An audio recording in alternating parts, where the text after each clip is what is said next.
Recientemente te contamos la historia de Huguette Clark y hoy tenemos otra historia de este tipo. Se trata de Mary Mallon. Nacida en Irlanda en 1869, Mary emigró a los Estados Unidos a los 15 años de edad en busca de una vida mejor. A su llegada, trabajó limpiando casas y aprendió a cocinar con el fin de ganar más dinero. Para 1900 ya tenía un trabajo como cocinera en Nueva York. Vivía con la familia para la que trabajaba y no le faltaba nada. Sin embargo, esas comodidades le duraron solo 2 semanas, tiempo que pasó desde su llegada hasta que el primer miembro de la familia enfermara de fiebre tifoidea. Mallon tuvo que dejar de trabajar con la familia inmediatamente y meses después consiguió otro trabajo igual de bueno que el anterior, esta vez en Manhattan, pero lamentablemente ocurrió lo mismo. Así estuvo de casa en casa hasta que en 1906 fue contratada por Charles Warren, un adinerado y reconocido banquero de la época. Un mes después de la llegada de Mary, una de las hijas de Warren enfermó y se convirtió en la primera de 7 habitantes más de la casa en contraer fiebre tifoidea.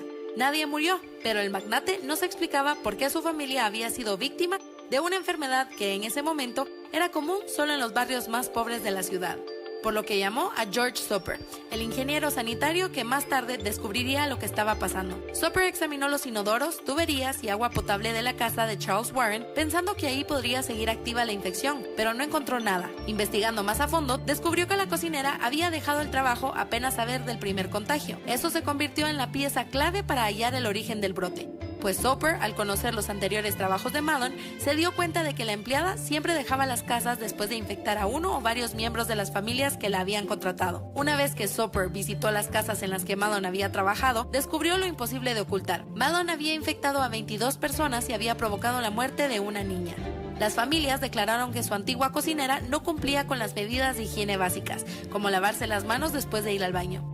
Fue así que al investigar más sobre la enfermedad, Soper averiguó que existían portadores asintomáticos, lo que lo hizo concluir que ese era el motivo por el que Mary no se enfermaba. Gracias a aquella exhaustiva investigación, Mary fue encontrada y detenida para ser confinada y estudiada en el hospital de Riverside en Nueva York. Los estudios confirmaron que era portadora de Salmonella typhi. En 1910, después de que un nuevo inspector a cargo del caso la estudiara y encontrara sana, se le levantó el confinamiento, con la única condición de no volver a trabajar como cocinera. Sin embargo, Mary, excusándose en no saber hacer otra cosa, se cambió el nombre y volvió a trabajar como cocinera, esta vez en un hospital de maternidad en Manhattan, en donde no tardó mucho en comenzar el brote de tifoidea. El resultado de este fueron 25 infectados y 2 muertos. Mary Mallon finalmente fue puesta en cuarentena hasta el día de su muerte en 1938 con 69 años de edad.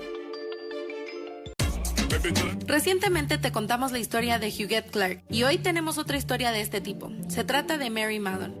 Nacida en Irlanda en 1869, Mary emigró a los Estados Unidos a los 15 años de edad en busca de una vida mejor. A su llegada, trabajó limpiando casas y aprendió a cocinar con el fin de ganar más dinero. Para 1900 ya tenía un trabajo como cocinera en Nueva York. Vivía con la familia para la que trabajaba y no le faltaba nada. Sin embargo, esas comodidades le duraron solo 2 semanas, tiempo que pasó desde su llegada hasta que el primer miembro de la familia enfermara de fiebre tifoidea. Mallon tuvo que dejar de trabajar con la familia inmediatamente y meses después consiguió otro trabajo igual de bueno que el anterior, esta vez en Manhattan, pero lamentablemente ocurrió lo mismo. Así estuvo de casa en casa hasta que en 1906 fue contratada por Charles Warren, un adinerado y reconocido banquero de la época. Un mes después de la llegada de Mary, una de las hijas de Warren enfermó y se convirtió en la primera de 7 habitantes más de la casa en contraer fiebre tifoidea. Nadie murió, pero el magnate no se explicaba por qué su familia había sido víctima de una enfermedad que en ese momento era común solo en los barrios más pobres de la ciudad, por lo que llamó a George Soper, el ingeniero sanitario que más tarde descubriría lo que estaba pasando. Soper examinó los inodoros, tuberías y agua potable de la casa de Charles Warren, pensando que ahí podría seguir activa la infección, pero no encontró nada. Investigando más a fondo, descubrió que la cocinera había dejado el trabajo apenas saber del primer contagio. Eso se convirtió en la pieza clave para hallar el origen del brote. Pues Soper, al conocer los anteriores trabajos de Mallon, se dio cuenta de que la empleada siempre dejaba las casas después de infectar a uno o varios miembros de las familias que la habían contratado. Una vez que Soper visitó las casas en las que Mallon había trabajado, descubrió lo imposible de ocultar. Mallon había infectado a 22 personas y había provocado la muerte de una niña. Las familias declararon que su antigua cocinera no cumplía con las medidas de higiene básicas, como lavarse las manos después de ir al baño.